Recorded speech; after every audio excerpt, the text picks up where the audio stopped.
Hello everyone, welcome to YouTube channel of concept coaching classes. आज हम एक बहुत ही इंटरेस्टिंग टॉपिक डिस्कस करने वाले हैं जिसका नाम है profit and loss appropriation account.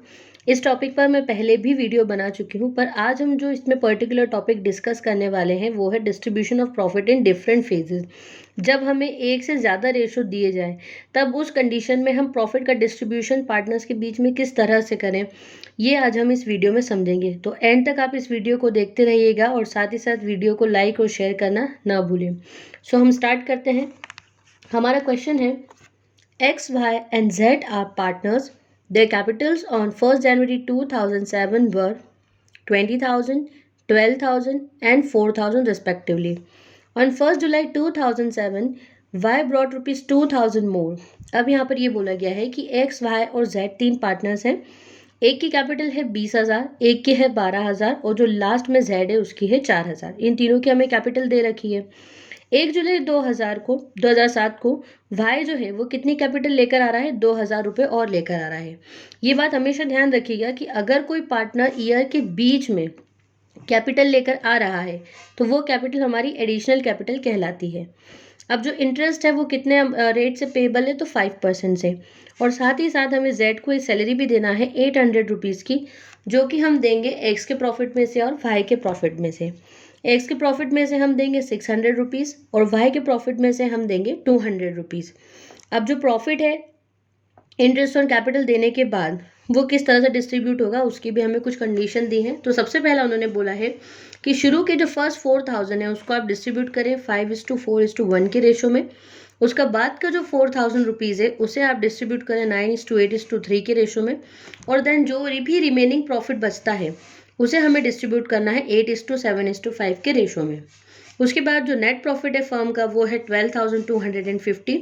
अब उन्होंने हमें बोला है कि profit and loss appropriation account बनाया और साथ ही साथ एक स्टेटमेंट बनाए जो कि हमें शो करे कि किस तरह से प्रॉफिट है वो पार्टनर्स के बीच में डिस्ट्रीब्यूट होगा। ओके, तो सबसे पहले हम profit and loss appropriation account बना लेते हैं, उसके बाद हम फिर देखेंगे कि स्टेटमेंट किस तरह से बनाएंगे। सबसे पहली चीज़ इस क्वेश्चन में जो बोली गई है वो है कि इंटरेस्ट ऑन कैपिटल पार्टनर्स को देना। अब सबसे पहले जो पार्टनर्स की कैपिटल दे रखी है उसके ऊपर हम इंटरेस्ट कैलकुलेट कर लेंगे। जैसे कि एक्स की कैपिटल थी 20,000, उसके ऊपर यदि हम 5% कैलकुलेट करेंगे तो हमारा इंटरेस्ट ऑन कैपिटल आता है 1,000 रुपीज़। ऐसे ही हम वाई का भी कैलकुलेट करेंगे। वाई की कैपिटल थी 12,000, उसका हमने 5% निकाला तो हमारा इंटरेस्ट आता है 600 रुपीज़। पर क्वेश्चन में ये भी दे रखा है कि वाई जो है वो बीच में मतलब साल के बीच में दैट इज एडिशनल कैपिटल भी लेकर आता है और वो लेकर आता है 1 जुलाई को। अब अमाउंट कितना है 2,000 रुपीज़। तो पहले तो हम 2,000 पर 5/100 करके जो इंटरेस्ट बन रहा है पूरे ईयर का वो कैलकुलेट कर लेंगे, ठीक है। उसके बाद फिर हमने देखा कि यार ये जो अमाउंट है वो जनवरी से दिसंबर तक हमारे पास नहीं रहा है, वो अमाउंट हमारे पास आया है जुलाई में। तो हम जुलाई से दिसंबर तक के जो मंथ्स हैं उनको कैलकुलेट करेंगे। तो टोटल ऐसे मंथ्स हो रहे हैं 6। हम 6/12 करेंगे तो जो हमारा इंटरेस्ट है वो कितना बनेगा 15। यहाँ पर 6 के अपॉन में 12 इसलिए लिखा गया क्योंकि 12 हमारे टोटल मंथ्स होते हैं और इस पर जो इंटरेस्ट पेबल है वो सिर्फ 6 मंथ्स का ही पेबल है, क्योंकि ये जो कैपिटल आई है वो 1 जुलाई से दिसंबर तक ही हमारे फर्म में रही है इसलिए, ठीक है। अब जो वाई है उसका पहले जो इंटरेस्ट था वो था 600 और अभी का जो इंटरेस्ट है वो है 50, तो टोटल उसका जो इंटरेस्ट हो गया वो है हमारा 650। ऐसे ही अब हम जेड की बात कर लेते हैं। जेड का जो इंटरेस्ट है वो कितना बन रहा है हमारा 200 रुपीज़। तीनों ही पार्टनर्स के इंटरेस्ट को कैलकुलेट करने के बाद हम यहाँ पर मेंशन कर देंगे। सबसे पहले बाय साइड में नेट प्रॉफिट को शो करेंगे दैट इज 12,250। फिर यहाँ पर हम इंटरेस्ट ऑन कैपिटल लिखेंगे that is X, Y and Z. एक का है 1,000, सेकेंड वाले का है 650 और उसके बाद है हमारा 200। तीनों की टोटल करके हम बाहर लिख देंगे दैट इज 1,850। ये हमारा क्लियर हो गया।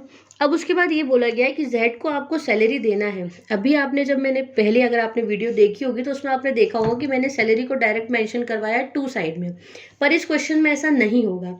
अब क्यों नहीं होगा, तो ये भी समझने वाली बात है कि क्वेश्चन में उन्होंने साफ ये चीज़ बोल रखी है कि जेड को हम जो सैलरी पे करने वाले हैं वो हमें एक्स के प्रॉफिट में से और वाई के प्रॉफिट में से देना है, ठीक है।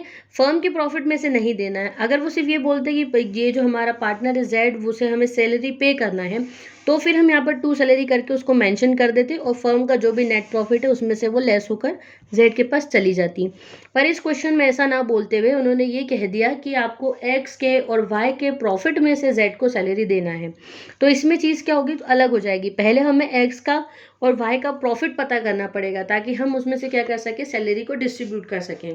तो इसलिए सबसे पहले यहाँ पर हमें किस चीज़ को बनाने की ज़रूरत लगेगी, वो है statement showing distribution of profit. इसको बनाना बहुत आसान है। इसमें हमें नॉर्मल सिंपल कॉलम रखना है, पर्टिकुलर्स एक्स वाई जेड, जितने भी पार्टनर्स होंगे उतने हमारे कॉलम होंगे। अब जैसा कि आपने देखा होगा क्वेश्चन में गिवन था कि स्टार्टिंग के जो 4000 है उसे हमें डिस्ट्रीब्यूट करना है 5:4:1 में। सबसे पहले हम ये पता कर लेते हैं कि हमें प्रॉफिट कितना हुआ है। तो जैसा कि आपने क्वेश्चन में देखा होगा कि एक साइड की हमारी जो टोटल है वो है 12,250 और जो टू साइड की जो टोटल है वो है हमारी 1850। 12,250 में से जब हम 1,850 को माइनस कर देंगे तो जो हमारा बैलेंस बचता है वो है हमारा 10,400। और 1 बाय 1 करके उसी को ही हमें क्या करना है, डिस्ट्रीब्यूट करना है। अब ये जो 10,400 है उसमें से जो स्टार्टिंग के 4,000 रुपीज़ है उसे हमें डिस्ट्रीब्यूट करना है 5:4:1 के रेशो में। और जब हम इसे डिस्ट्रीब्यूट करते हैं तो एक्स को मिलता है 2,000 रुपीज़, वाई को 1,600 और जेड को मिलता है 4,000। उसके बाद फिर से जो नेक्स्ट 4,000 है उसे हमें डिस्ट्रीब्यूट करना है 9:8:3 के रेशो में। जब हम इसे भी डिस्ट्रीब्यूट करेंगे तो एक्स के पास आएगा प्रॉफिट 1,800, वाई के पास आएगा 1,600 और जेड के पास जो प्रॉफिट का अमाउंट है वो जाएगा हमारा 600। अब हमने जो हमारा टोटल प्रॉफिट था 10,400 उसमें से अब हम 8,000 रुपीज़ को डिस्ट्रीब्यूट कर चुके हैं। अब जो भी रिमेनिंग प्रॉफिट है उसे हमें डिस्ट्रीब्यूट करना है 8:7:5 के रेशो में। तो अब टोटल प्रॉफिट हमारा कितना था 10,400, उसमें से हमने डिस्ट्रीब्यूट कर दिया 8,000, तो हमारा अब जो प्रॉफिट है वो कितना बच रहा है 2,400। मतलब कि 10,400 का और 8,000 का हमें क्या करना है, डिफरेंस ले लेना है। तो हमारे पास रिमेनिंग प्रॉफिट आ जाएगा। तो रिमेनिंग प्रॉफिट यहाँ पर हमारा है 2,400 जिसे हमें डिस्ट्रीब्यूट करना है 8:7:5 में।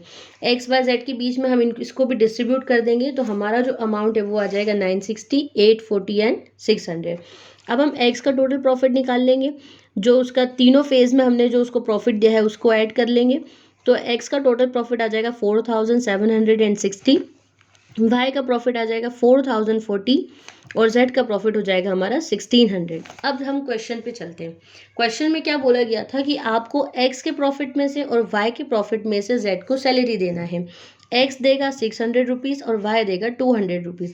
अब जैसा कि क्वेश्चन क्लियर है, आपने देख लिया होगा कि हमारे पास अब एक्स का प्रॉफिट भी आ चुका है और वाई का भी प्रॉफिट आ चुका है। अब हमें क्या करना है, सिर्फ जो जेड है उसको सैलरी देना है।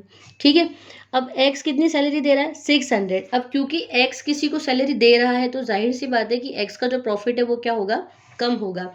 इसलिए हम एक्स में से 600 रुपीज़ माइनस कर देंगे। तो एक्स का जो फाइनल प्रॉफिट है वो आ जाएगा 4,160।